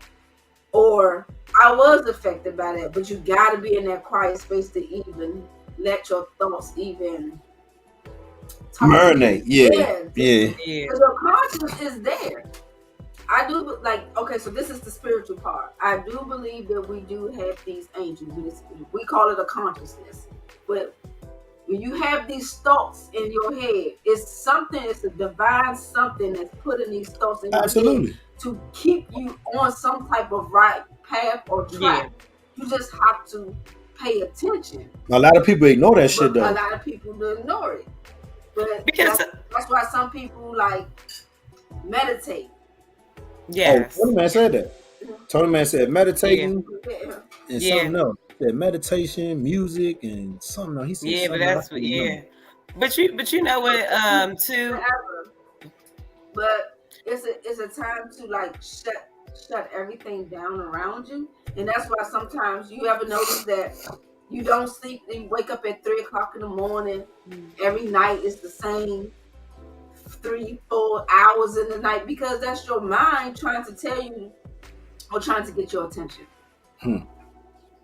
That's your what's going on. I like to sleep, so I don't like when I break my sleep. That should be blown. It's something going on inside of you, and it's something that says your brain is saying, "Hey, we have something that needs some attention." You know what that remind me of? What was the name of that movie? Was it called Prayer Closet? Maybe. I haven't heard it was Tyler Perry joint when the lady told the lady to go in the closet and pray on her family, and she went in there, and her closet ended up having scripts because she started writing scripts about the movie that Priscilla Shirer did. Was that what was the movie called though? The War Room. The War Room. The War Room. Okay. It wasn't Tyler Perry. Okay. The War Room. So I remember watching that, and it brought tears in my eyes. Because I said I can guarantee you, having somebody like that in your corner to tell you to do that, that's the blessing. Because there's not a lot of people that's going to tell you what the fuck you should be doing for real. And the only reason why they're telling you is because it happened to them. So that's why I don't understand why people don't listen to people when they giving them positive stuff, because something negative happened to me. So now I'm trying to tell you how to be positive. Yeah, but it. Because have you noticed that most people break down in their car when they by themselves? I know I do. It's because you're quiet, nobody's there to talk to you. Only thing that you have is the music, and so that's your brain kicks in and start doing these self-reflections. That's why sometimes you ever notice that if you're driving out of town or something like that, you stop looking at the road, you daydreaming. And then you bring yourself back to consciousness. That was one of the reasons that I enjoy driving. People don't understand that, but one of the reasons why I enjoy driving is because that's when I get my best thoughts, when I'm driving. Yeah. I mean, by myself, not with nobody in the car, just me. So when I had to take them long trips to Delaware and Pennsylvania, and I'm just thinking. And by the time I get home, I'm positive. But then when I get home, but it always seems to happen in these same elements. Yeah, got to be by yourself. In the shower, trying to go to sleep, the brain thoughts kick in, or when you're driving in a long distance.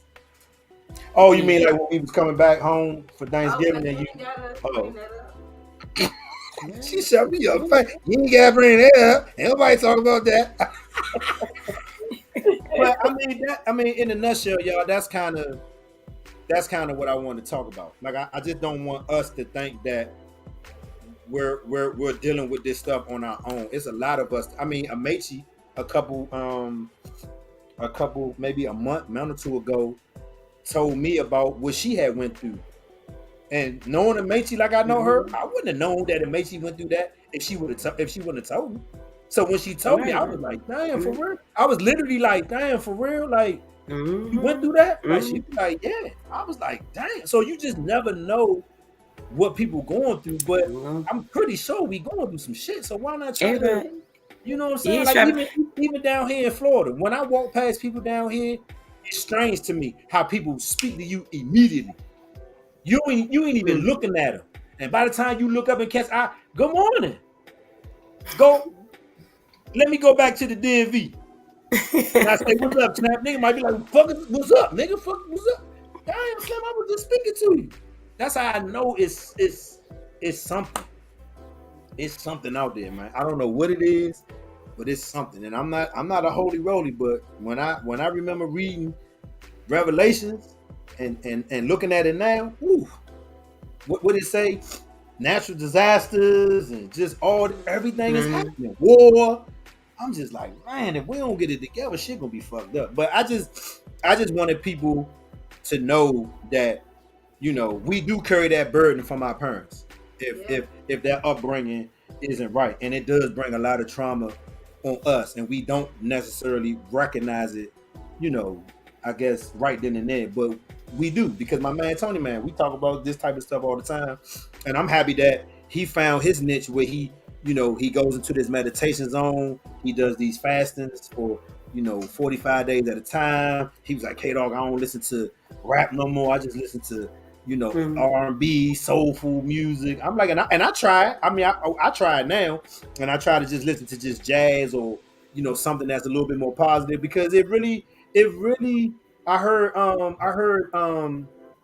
Chris Rock say that, you know, it's strange how we don't think that when we watch something, it doesn't enter our system. Like if we, like you tell me, when we watching a gangster movie, I might go to sleep thinking I'm a gangster. Yeah. Or if I watch one of them white girly joints with you, I go to sleep like a baby, because I'm like, man, that shit was some good, but I'm asleep though. It was positive. You know what I'm saying? So I'm very conscious about what we don't. Yeah, it can affect. Yeah.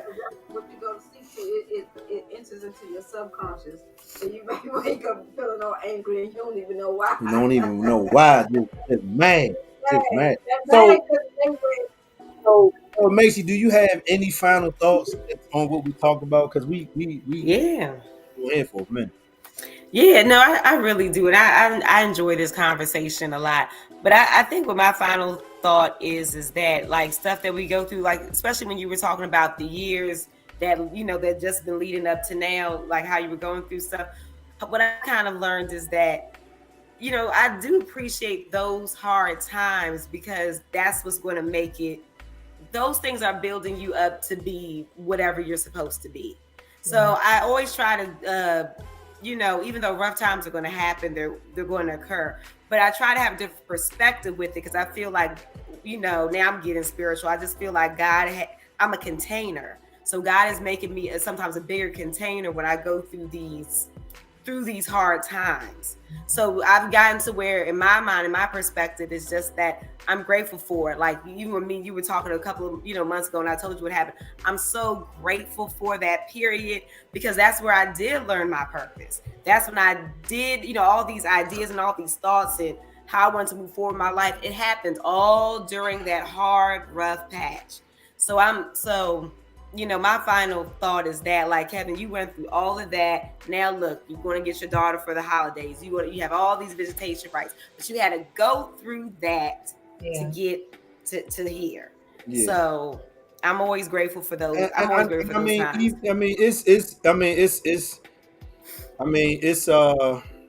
It's bittersweet, but I still just feel like, I mean, I know when I say this, it's not gonna sound right, but I'm just frustrated that I had to even go through that. Like, I mean, I don't get it. Like, I'm a fairly decent human being. I would say I don't think I'm an average father. I don't think so, right? And so I just feel like I don't get that part. Like, I don't get beating me up. I just don't get it. But you never know where this is headed, though, because that's something you never know where this is headed. You may become some huge advocate for father. You may change the system. You may change the laws. So you never know why you even had to go through that. You know, you feel like you didn't deserve it, but you never know why you had to go through that, because it may be a part of your purpose. It may be something where you changing other people's lives now. So you never know. Right. I agree. And to see the diligence in him to keep moving forward and keep pushing. Now that he can advocate on that and speak on that, that will give somebody else some advice and some motivation to say, it can actually happen. Most of the men, they get discouraged because in the beginning, it doesn't happen overnight. And it's stupid that you even have to do this. Like, it's so stupid. I hate the fact that somebody actually have to fight this much to have something that is a human right. Yeah. As a father to a child. But this is where we are. And then this, it is what it is. This is where we are. And so we have to do this fight, but these conversations, even from women, need to be had, because it can't be all men. Women have to tell other women that you are not the boss. You're not the CEO. You're not the head person in charge over the child. And the father is just work under you. Because that's the mindset. Listening to women speak on their children, they really do think that they have the upper hand as the dominant parent. They really do believe that. So that's the root of the problem. Is that because most times moms have the physical custody, they feel like they are the dominant parent. They don't feel like it's a co-parenting situation. They feel like, oh, I'm letting him see the child, and I'm letting the child go over there every other weekend, but he have to ask me. I have to have the final say so. And I also have the power to take that away if I feel like he's doing something that I don't agree with, or he's not giving me all the information that I need, or he got a new girlfriend and I don't know her. So I'm going to go ahead and, stop all of the visitation because I feel like I have the right to do that. And you don't.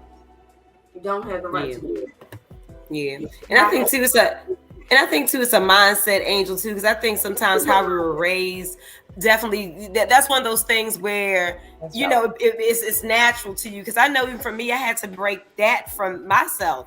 Naturally, I thought the same thing, like, well, I'm the dominant parent, I'm the nurturer, I'm the mother. So everything should go through me, because that's how it's been for generations prior to me, not just my mom, but her, my grandmother.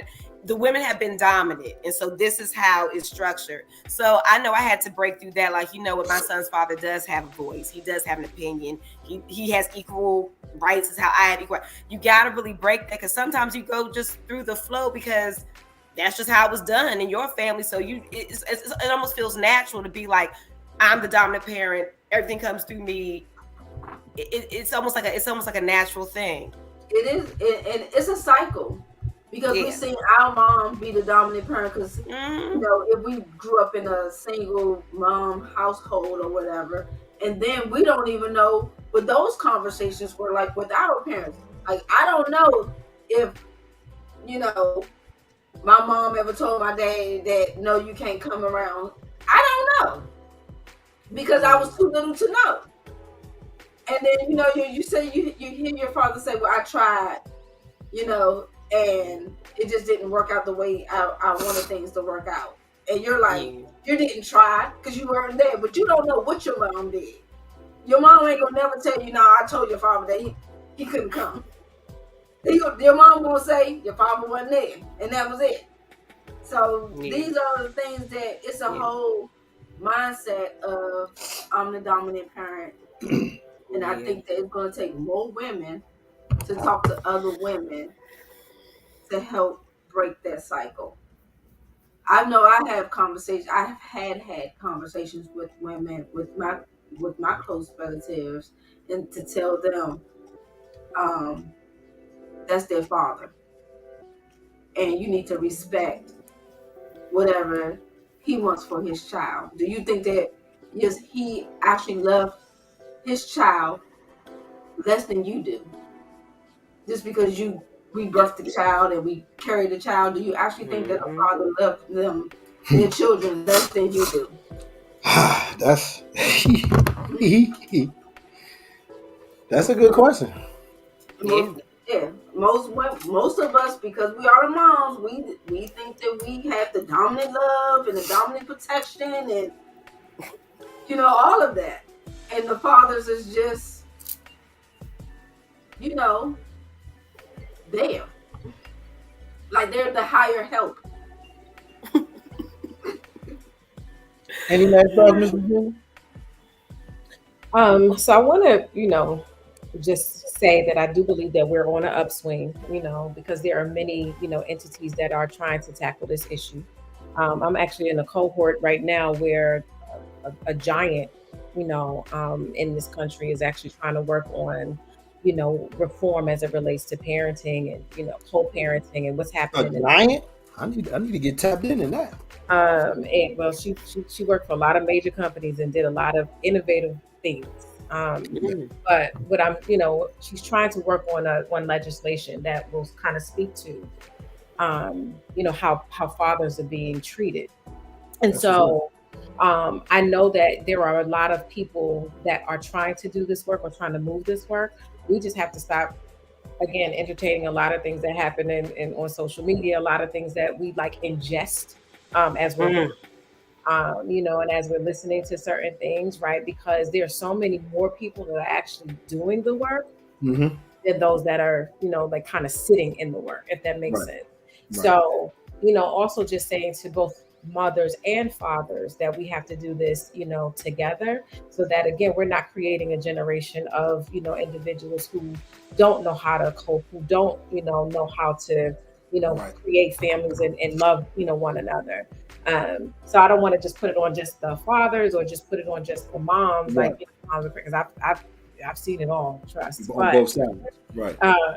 But I just think that, we have to get to a place where we're really doing the work and pushing it forward. Yeah. Yep. It's so much. It's so much that we deal with. So I know that it's not easy because we do deal with a lot. We deal with just us as a people in general. We deal with a lot coming from, like you said, coming from slavery. That's just that alone. That's enough. But then we got all this other stuff that we deal with. Can't go outside. Can't stand at the bus stop. Can't get gas. Right. Can't get pulled over by the police. Right. Can't go on a night job. It's so many can'ts we can't do. Can't drive while black. Can't sell cigarettes by black. Can't cut grass by black. I remember the little boy got in trouble. The white lady called the police because he was cutting the grass. I was like, what? Yeah. So it's just, I understand we got so much, but at some point, when do you want better for yourself? Yeah. When do you want better for yourself? 40, 35, 20? So that's why when I talk to these youngins, I'm like, look, you 15. I'm 44. You got a whole life ahead of you than me. I'm giving you what helped me. I don't want to hear that shit. You don't know what you're talking about. I'm on this one. No problem. And then 2-3 months later, oh man, yeah, little such and such got killed. Wow. It's sad. It's all sad. It's sad. All we can do is what we can do. Stay connected. That's how I look at it. Stay connected. Be positive. Yeah. Like you say, stay on the up and up. Better you than you can be. Man, listen. Don't add to the problem. I'm a mentor at this school down here, Coconut Creek High School. And I used to say this all the time, but I didn't even know where it came from. But it's in their school, and I'm gonna end it on this. In their school, I had a saying after I heard Kobe Bryant, God rest his soul. He was like, "Be the change you want to see." Right? And on this little saying under it, I didn't even know it. It was like Gandhi. Yeah. I was like, who? Gandhi. I was like, wow. So I asked one of the kids. I was like, you know who Gandhi is? I'm like, wow. So it's just what we don't know. What we don't know. So, Miss Regina, I thank you as always. You always come through in the clutch. No problem. Amachi, I don't know, I don't know how we gonna top this for next year, man. But switching the schedule because I do want to switch the schedule, and I do want to make it more where people stop in and come and chill with us because they want to, not because they have to. So I want to stop doing this every week because we got lives, we got stuff that we want to do too. So we're gonna try to condense this schedule on how often we do this, but we're gonna continue to do it. So before I get off here, let me say this. I had a what they call it, epiphany. I had an epiphany today. I had an epiphany that I was getting ready to start the show.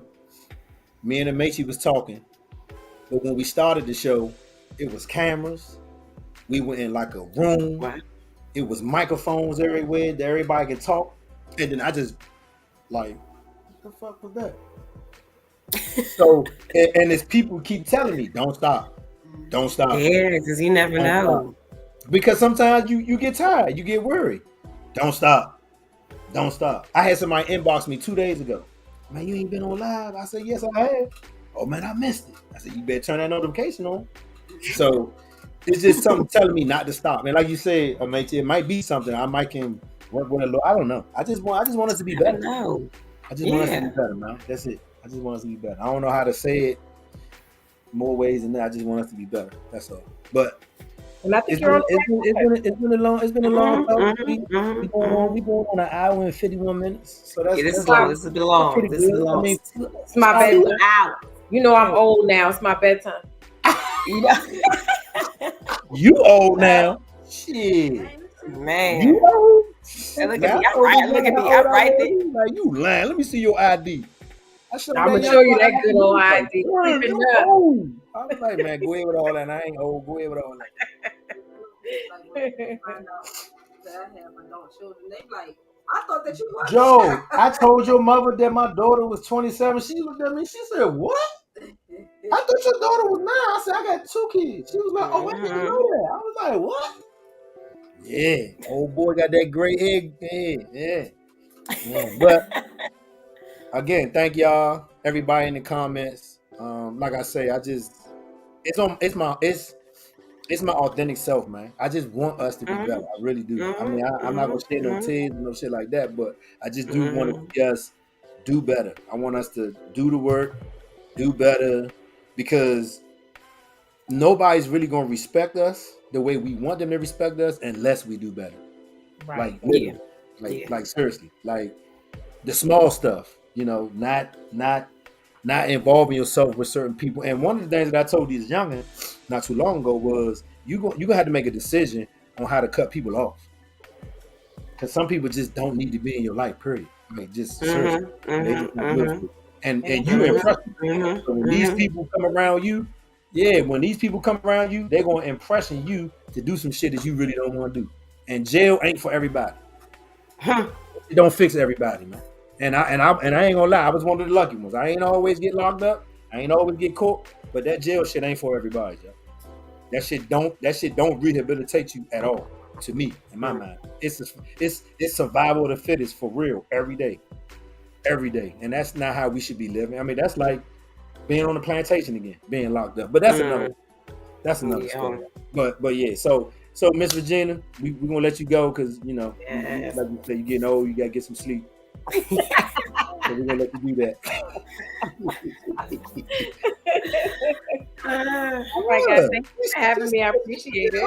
Yes, thank you. I'm just repeating what she said. You say it yourself about yourself, but it ain't okay to hear somebody else. She just said, I'm getting old. I'm just repeating what she said. I promise you, I'm okay. See how she go? I'm finally going to embrace. I hear you say that. I know that's right. Exactly. You know what I mean? Sis is about to be 50 in 2 years. I'm going to embrace that good 50. I know. That's glad. For real, 50. I know you look good. I just turned 48. Yes. You look good. I can't tell the world. I just told the world, Jesus. Yeah. No, but you look good, so you can tell the world. Tired. Like I'm tired. Well, I let me know when you get that degree, man, so we can congratulate you on that. May 10th, 2024. May 10th. Good. Yes. Let's put some prayer warriors out there. We trying to get that thing done. Yes. And if I ever put a post out saying, "Oh, school this," say no, you're not.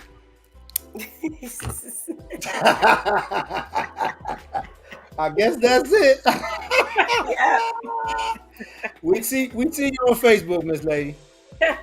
All righty. Have a good one, guys. You too. Yes. Good night. Thanks, Regina. So I wanted to put this up real quick. Somebody put this up, and they in the group, so I can't really see who it is. But I thought this was good right here, because this is good. This is But that's what I was basically. Yeah, that's what I was basically saying. Sometimes you got to go through it. And it's some stuff that we can do on our own, but we just don't. We say we're gonna do it, but we just don't. So, but Kevin, it's hard to do. I know. Oh, other people just don't understand. Yeah, it's hard. It's like trying to stop smoking cigarettes. I get it. Yeah. I mean, I've never smoked cigarettes, but yes. Being, acknowledging that you need to be different. Yeah, it's a journey. Because you know what I'm going to say that though, because we kind of reflect. Yeah, I reflect every day. Now I do. I reflect every single day to see if it's something I can do better than I did yesterday. But you know what, sometimes I was gonna say, sometimes I feel like it starts in steps. Because even like when do you remember even back way before like you really changed, like I gotta be better. It would start in little steps. I remember you used to have these thoughts like, dang, I need to do this better, or I need to be like this. And then I would kind of start, then I would go back to my old self, go back to my old self. Then eventually you just get so tired of yourself. It actually started right before I got to Dale State. That was the whole point of me going to Dale State. But that's what I'm saying. You see how it's like baby steps. Steps. Because I knew for a fact if I would have stayed in Southeast and I went to Dale State, I ain't saying I don't like to say I would be dead or nothing like that. But I was a firecracker. I was a firecracker when I came to Dale State. So just imagine if I'd have stayed on the street. Right. That shit got crazy. See, but just making those little steps like that, like, okay, I gotta change. Let me go to college now. But it's stuff like that, and then then God puts you through something else. Then you gotta go through something else. It's life is life is. It is. So what you look like? Well, I'm gonna let you text me. Just text me what your schedule look like up until like the 31st. Okay. And then maybe we can do it even before the holiday, right after the holiday. I mean, you know what I'm saying? We can break it up. We can break it up. She was on. She said her Wi-Fi wasn't working. Yeah. Her Wi-Fi wasn't working, and I think it would have been a good mix because it would have been. Regina would have gave us the therapist part, and then. Ms. K. Ron would have gave us the spiritual part, which is still like therapy to a degree for some people. So we can always have her on her own show. I mean, since we did it like this. But she had her own show, and I asked her all the time why she stopped because I was on her show. Like, no, I'm talking about like we can just have her as a guest by herself because basically that's what Regina did today. We can definitely do that, and then as far as the internet, we probably can do an audio version of it. That way, she could just do it over her phone versus having to have Wi-Fi and all that. So we'll figure that part out. But I appreciate you coming through, man. And like I say, just hit me that schedule to see what you look like. We can break up the records. I can do all the editing and get it right. And okay, get it, man. It sounds good. I want to hear from Vinny, man. I think Vinny gonna have some stuff for us. So I want to hear from that guy that you said. I heard. As well, and he got 4 little ones. I heard. Oh wow! Okay. That's a lot. Yeah, he's dealing with So it's almost like a similar situation because I think that very similar. I told him on the phone today. I remember Bree talking about it. Yeah. I remember her like being upset. changed. Yeah, Yeah. things changed for him. Yeah, When he yeah. met Bree and Yeah. was happy with her, and they Shit got started worse. I'm telling you, that's the right together, so she that's got usually the worse. catalyst. Always. It's Oh, it's always that, and I'm so tired. What? But I'm so tired of that excuse But you're from not these making me women. suffer I'm so though. tired. I don't understand this cycle. But you're not making me suffer though. But when they learn that, that's when things will change. Because honestly, he is. Let me end this broadcast because I feel like we might start. Oh yeah, go. Oh yeah, let's. Oh yeah. This about to be the with that. outro. Hey, Yeah. so before the FCC cut us off, y'all be easy, man. We see y'all before the year is out. I can't give y'all a date, but we'll see y'all before the year is out. Y'all be easy. But yeah, I